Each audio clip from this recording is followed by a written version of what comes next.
तो आज क्या हम लोग जानने वाले हैं युगों का साल या वर्ष। ठीक है, यानी एक युग कितने साल का होता है, कितने सालों बाद जो है हमारा युग समाप्त होता है और नया युग प्रारंभ होता है। ठीक है, तो जैसे इस प्रकार का देखो इस चक्र बना हुआ है और ये चक्र जो बना है काल है वो 4 भागों में विभाजित। कैसे देखो, पहले कलयुग, सतयुग, त्रेता युग और द्वापर युग। कितने हैं? 4 युग है। कितने युग हैं? 4 युग है। और चारों युगों का जो समय है अलग अलग है, एक समान नहीं है। नहीं है, किसी का कम है, किसी का ज्यादा है, किसी का और ज्यादा है। समझ रहे हो ना? तो ये जो काल है ये समझ लो हम लोग पृथ्वी पे हम लोग अभी किस काल में है? कलयुग। कलयुग में है। किस युग में है जी? कलयुग। कलयुग में है। तो हम लोग कलयुग वाला युग में है, इसी वाला में है ना। इसका समय सीमा कितने वर्ष तक है? यहाँ पर देखो कितना लिखा है बताओ। 4,32,000 वर्ष। कितने साल? 4,32,000। 4,32,000 साल के बाद जो है हमारा क्या आएगा? सतयुग आएगा। इसमें से कितना साल बीत चुके हैं? बीत चुके हैं नहीं बीत चुके हैं? जब ये हमारा पूरा हो जाएगा 4,32,000 वर्ष, तब कौन सा युग आ जाएगा? सतयुग। सतयुग आ जाएगा। ठीक ना? जिसमें देवताएं दिखाई देंगे। ठीक है, और मनुष्य तो धरती भैया है पहले से। समझ रहे हो? आज ये तो कहेंगे सब ऊपर देवता होते हैं ना। अभी हम लोग वीडियो में देखते हैं ऐसे दिखाई भी देते हैं, सब दिखा देते हैं कि हाँ भगवान ऊपर रहते हैं, है ना। हम भी मांग लेते हैं भगवान ऊपर रहते हैं, है कि नहीं है?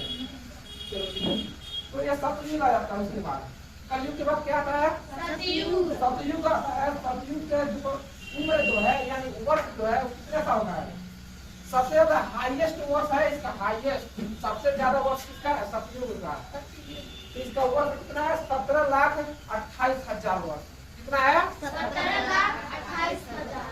17,28,000 वर्ष सतयुग का जो काल है। इतना समय है, बताओ इतने साल के बाद तो त्रेता युग आता है, जिसमें कहते हो राम का जन्म होगा।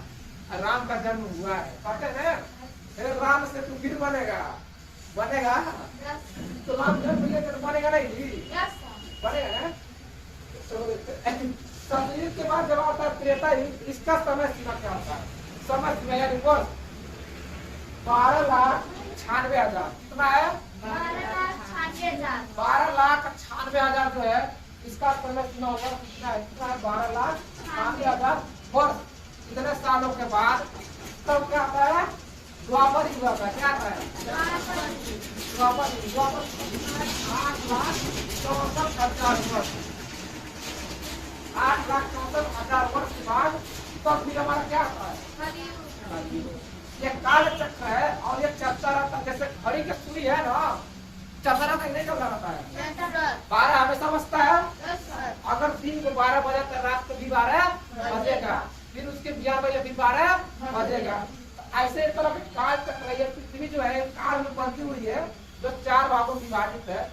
उसको कहा जाता है कलयुग, सतयुग, त्रेता युग और द्वापर युग। है कि नहीं है? ये युग है। ठीक है। अब तो तुम लोगों को पता ही होगा कितने इतने साल बाद है। खुशी से जियोगे कि हंस के जियोगे कि रो के जियोगे जी? खुशी से जियोगे ना। अब ज्यादा दिन नहीं बचा है। आपको लग रहा है अब ज्यादा दिन नहीं बचा है, समझ रहे हो ना? कलयुग है कि नहीं? धीरे धीरे धरती का अंत होने वाला है। पाप ज्यादा बढ़ गया है। कब होगा? कहेंगे कल्कि आएगा। कौन आएगा? कल्कि। नहीं समझ रहे? कल्कि नहीं देखते हो? अनुमान ऐसे लगा लो कि हम कल्कि होते होगा। जैसे अनुमान लगा लीजिए राम ऐसे होते हैं, विष्णु भगवान ऐसे होते हैं, जो भी चीज है अनुमान लगाते हैं कि हनुमान जी ऐसे होंगे, गाना बजा लीजिए तो ऐसे अनुमान लगा। कल्कि भी कैसे ऐसे होंगे, कटा वटा हाथे में फंसा वसा लिए रहेंगे और पाप करने वाले को क्या करेंगे? घर से अलग कर देंगे काट के, है ना। तो कलयुग का समय सीमा जो है अभी जो है बीच में करने वाला है, धीरे धीरे समाप्त होने वाला है। जैसे अंत आएगा उसके बाद ले दे के सब खत्म सब तो मर जाएगी। हमारे उम्र कितना है जी? 20 साल बाद 30 साल बाद हम लोग खुद उलट जाएंगे, है कि नहीं है? मान लो 20-25 साल के जो है हम हो ही गए हैं, तो 20-25 साल में बचा है, बूढ़े हो जाएंगे, मर जाएंगे। बहुत जियोगे तुम लोग, 10 साल हमसे ज्यादा जियोगे।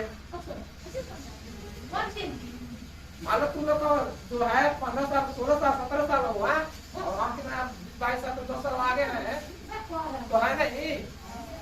बताओ कोई कर रहा है। तो ये चारों युग है, बस इतना वर्ष अगर याद कर लोगे समय सीमा तो भी बहुत है, आगे चल के भी काम देगा। ठीक है, मोस्ट इम्पोर्टेंट क्वेश्चन है, समझ आ रहा है?